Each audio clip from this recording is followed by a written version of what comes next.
अगर हम रोजे की हालत में सारा दिन सोए हुए हैं, सिर्फ नमाज के वक्त उठकर नमाज पढ़ते हैं, तो क्या ये सही है? फहीम नवाब शिकारपुर से। फहीम भाई, सारा दिन सोते रहना अच्छे बच्चों का काम नहीं है। आपने वो पढ़ा होगा ना, उठो बेटा, आंखें खोलो, बिस्तर छोड़ो और मुंह धो लो। वो नज़म जरा दोबारा पढ़ लें आप। इतना सोना ठीक नहीं है, वक्त का खोना ठीक नहीं, वक्त का खोना ठीक नहीं है। सूरज निकला तारे भागे दुनिया, सॉरी मुझे बचपन में पढ़ी थी तीसरी क्लास में, तीसरी या चौथी में। सूरज निकला तारे भागे दुनिया वाले सारे जागे। तो आपको भी चाहिए कि दिन में कुछ काम वाम कर लिया करें।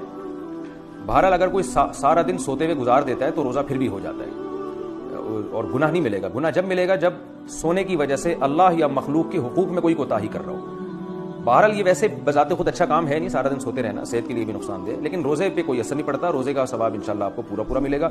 लेकिन वैसे आपको चाहिए कि जागें और आप उसमें तिलावत करें, नमाज पढ़ें, नवाफिल पढ़ें और कोई दूसरा काम करें, तो ये बेहतर है। लेकिन रोज़ा बहरहाल सोते में भी हो जाता है।